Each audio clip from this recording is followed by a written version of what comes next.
juga diskusi. Jadi gini Pak, sebenarnya ada materi perpajakan itu di situ. Pajak yang berlaku untuk bos, kita bergerak dari bos dulu ya. Pajak yang berlaku untuk bos itu ada 5, bukan balonku, ada 5 ya. PPh 21, PPh 23, PPh 22, PPN dan BM. BM itu biaya materai. Jadi biaya materai sudah kita bahas ya. Kenapa saya nggak ngurut PPh 21, 22, 23, PPN? 21, 22, 23 itu saudara kandung, Pak. Dari sisi filosofi penggunaannya. Jadi pajak itu ada yang namanya potong, ada yang namanya pungut. PPh 21 dan 23 itu potong. 22 dan PPN itu pungut. 21, 23 itu pajak atas penghasilan. Bedanya 21 itu untuk individu, 23 itu untuk badan usaha. Jadi sama-sama penghasilan, tapi yang satu untuk individu, satu untuk badan usaha. Nah, jadi Bapak Ibu menelusurnya begitu Pak. Kita lihat dulu subjek pajaknya atau objek pajaknya apa. Misalnya upah harian, itu berarti individu. Individu kenanya 21 potong. Kalau dia potong itu terminologinya begini Pak. Ini uang 1 juta kita potong. Tapi kalau yang pungut, ini uang 1 juta kita top up. Filosofinya seperti itu sebenarnya. Ya. Nah, makanya dibedakan antara potong dan pungut. Walaupun dalam implementasinya ada harga barang sudah termasuk PPN, ada harga barang belum termasuk PPN, harus kita perhitungkan. Itu di RK Persidu sudah disetkan seperti itu Pak. Di Bapak tinggal pilih aja harga sudah masuk PPN atau belum PPN. Yang ditanyakan tadi kan PPN, tapi saya jelaskan keseluruhan aja. Ya. Nah, kalau untuk yang aturan dana reguler rupiah murni itu wajib potongnya adalah si pemberi pembayaran. Ya. Jadi kalau dia sudah objek potong, berarti kita harus identifikasi siapa wajib potongnya. Ya. Wajib potongnya adalah si pemberi pembayaran. Pemberi pembayaran itu adalah bendahara, baik negeri maupun swasta atau siapapun yang memberikan pembayaran. Ya, penghasilan individu itu kan bisa penghasilan bulanan, bisa penghasilan bukan bulanan. Jadi subjeknya adalah orang, pegawai atau bukan pegawai. Objeknya adalah gaji, kalau yang bulanan, atau upah harian, atau honor, atau penghasilan lain seperti uang kegiatan. Nah itu kan kalau yang masuk terminologi menambah penghasilan, dia menjadi objek pajak. Dia Bapak Ibu. Nah tinggal nanti penerapannya ada yang progresif, ada yang final. Progresif itu kan contohnya gaji bulanan itu progresif. Ya, ada PTKP, penghasilan tidak kena pajak. Makanya di dalam juknis bos kami sangat menyarankan bahwa kalau nilainya kecil-kecil, kan penghasilan guru itu kan kecil ya Pak Ibu ya. Jarang yang di atas 4,5 juta sebulan kan. PTKP itu 4,5 juta sebulan Pak Ibu. Jadi seharusnya kalau dia penghasilannya di total semua di bawah 4,5 juta sebulan, dia harusnya aman dari potongan PPh 21. Tapi kalau dia setnya dipecah-pecah Bapak Ibu ya, dipecah-pecah misalnya nih gaji bulanannya 500.000, kemudian ada honor kegiatan per kegiatan 50.000. Itu yang 500.000 di bawah PTKP bebas dari potongan, tapi yang 5.000 kena final. Kena final Bapak Ibu. Jadi 50.000 dikali 5% berapa? 2.500. 2.500. Repotnya minta ampun, bendahara, potong, setor, lapor. Potong, setor, lapor. Nah, yang seperti itu lebih baik disetting menjadi penghasilan berdasarkan beban kerja. Misalnya guru A, dia selain sebagai guru, juga sebagai ekskul, sebagai bendahara, sebagai operator. Sementara guru B hanya sebagai guru. Beban kerja guru A lebih besar daripada beban kerja guru B. Jadi harusnya beban guru A itu dapat bulanannya lebih besar, yang B dapat yang reguler. Itu Bapak Ibu, sebenarnya disetting seperti itu. Itu bukan penghindaran pajak, tapi seni Sering mengatur penghasilan sehingga memang terhindar dari penggunaan itu Pak Ibu ya. Itu enggak memanipulasi pajak Pak. Karena memang dia bisa diatur seperti itu penghasilan itu. Karena orangnya yang sama kan. Daripada dia terima invoice berbeda-beda, slip gaji 500.000, kemudian baru kwitansi uang kegiatan A, uang kegiatan B, kegiatan C, masing-masing 50.000, masing-masing 50.000 itu kena final tuh 5%. Padahal itu kalau di total 50.000, 50.000, 50.000, 150.000 tambah 500.000 cuman 650.000. Masih jauh di bawah PTKP Pak Ibu ya. Nah kemudian PPh 23 itu adalah atas penghasilan untuk badan usaha.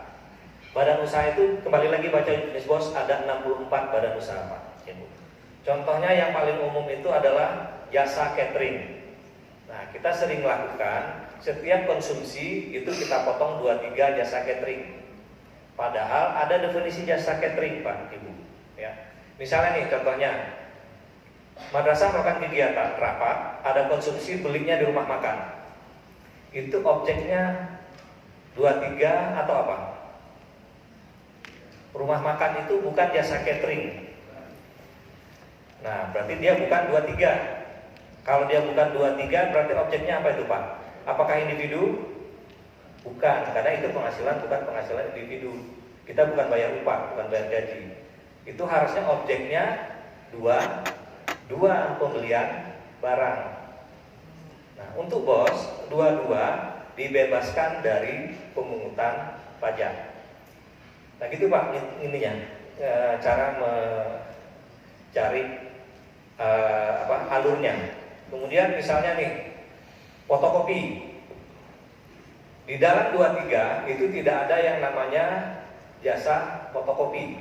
Yang ada adalah jasa percetakan. Fotokopi sama percetakan sama enggak?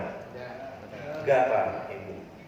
Nah, kalau dia bukan jasa fotokopi berarti dia tidak 23, larinya kemana? 22 juga, pembelian barang ATK. Kembali lagi dua-duanya tidak kena PPh 22 untuk bos ya. Nah itu Pak Ibu ya. Jadi ngelihatnya seperti itu. Nah kemudian 22 itu sudah clear, aturannya ada PMK-nya. Untuk dana bos tidak perlu dipungut pajak ya. Nah kemudian untuk PPN, ini PPN nih Pak, agak spesifik kalau PPN. PPN itu adalah pajak atas bertambahnya nilai karena adanya proses produksi Pak. Misalnya ini kapas jadi benang, itu kan berubah bentuk, ada proses produksi, nilainya bertambah. Waktu dia kapas dijual ke pengusaha benang, itu tidak kena PPN karena belum nambah nilainya, kan itu dari petani kan. Tapi dari kapas dijual ke pengusaha kain itu kena PPN. Kemudian dari kain menjadi dijual ke perusahaan pakaian, itu kan proses produksi lagi, itu kena PPN lagi. Penanggung akhir dari PPN itu adalah si pembeli. Nah, PPN dilihat Pak, syaratnya ya. Ini syarat PPN yang umum nih, di Juknis Bos benar sudah ada. Yang pertama dia harus barang kena pajak atau jasa kena pajak. Ya, kontraktor dan segala macam. Kemudian barang kena pajak itu ya hampir semua barang ini barang kena pajak nih Pak. Ballpoint, lipstick dan segala itu barang kena pajak. Laptop, HP itu barang kena pajak. Nanti bisa lihat di Juknis Bos. Satu lagi, dibeli dari pengusaha kena pajak. Jadi syarat 3 itu harus terpenuhi Pak Ibu ya. Syarat 3 itu terpenuhi, BKP, JKP dari PKP. Kalau salah satunya tidak terpenuhi, PPN tidak perlu diperhitungkan. Ya. Nah, tapi kalau syarat ini terpenuhi, kemudian baru kita cari siapa wakunya, wajib pungutnya. Ya. Wajib pungut itu ada dua Pak Ibu. Yang pertama itu adalah PKP, pengusaha kena pajak, itu adalah pemungut PPN, karena nanti dia akan melakukan pajak keluaran, pajak masukan, pengkreditan pajak Pak Ibu. Ya. Kemudian yang menjadi wajib pungut adalah bendahara pemerintah atau bendahara BUMN. Ya. Nah, dua itu saja Pak. Artinya kalau madrasah negeri jatuh sebagai waku atau bukan? Kita identifikasi dulu wajib pungutnya ya. Kalau bendahara negeri dia wajib pungut atau bukan? Wajib pungut. Karena ada aturannya. Bendahara swasta wajib pungut atau bukan? Bukan. Wajib pungutnya siapa? Pengusaha kena pajaknya. Artinya si penjualnya Pak Ibu. Nah ini yang kita suka salah nih, aturan menerjemahkan aturan. Nah kemudian bendahara negeri dia berlaku sebagai waku kalau transaksinya 2 juta ke atas, termasuk PPN-nya. Jadi 2 juta ke bawah itu bukan dibebaskan PPN, tapi tidak berlaku kewajiban bendahara pemerintah sebagai waku, tapi kewajiban pajaknya tetap harus dibayar. Nah ini Pak yang sering salah nih. Jadi seolah yang di bawah 2 juta itu bebas pajak, enggak. Ini kita negeri dulu ya, itu berlaku untuk madrasah negeri kalau transaksinya di atas, di bawah 2 juta. Karena Bapak Ibu bayangkan, beli ATK 500.000, beli apa lagi, ballpoint 500.000, dan lain-lain 500.000. Di bawah 2 juta itu harus dipungut oleh si bendaharanya. Itu sebenarnya untuk memudahkan bendahara pemerintah Bapak Ibu. Ya. Nah, yang 2 juta ke atas lah ya jatuh kewajibannya sebagai wajib pungut. Tapi yang 2 juta ke bawah itu harga barang plus PPN-nya diserahkan ke PKP-nya. Misalnya nih kita kalau belanja di minimarket kan ada itu PPN kan nggak mungkin Bapak Ibu yang dari negeri bilang saya ini bendahara negeri, saya wajib pungut, jadi saya nggak bayar PPN-nya ya, nanti saya setorkan sendiri ke ini, kan nggak berlaku seperti itu Pak. Nah logikanya seperti itu. Nah, kemudian kalau dia swasta, contoh yang paling simpel itu kalau beli laptop nih Pak Ibu ya, barang laptopnya 10 juta itu kan BKP, kemudian kita beli ke pengusaha kena pajak, kena 11%, 10 juta tambah 11% berapa itu? 11 juta 100. Nah kalau dia bendahara negeri, karena itu di atas 2 juta, 10 jutanya diserahkan ke si penjual, kemudian 1.100.000-nya dipungut oleh si bendahara. Karena dia sudah pungut, berarti ada kewajiban setor dan lapor. Ya Pak Ibu ya.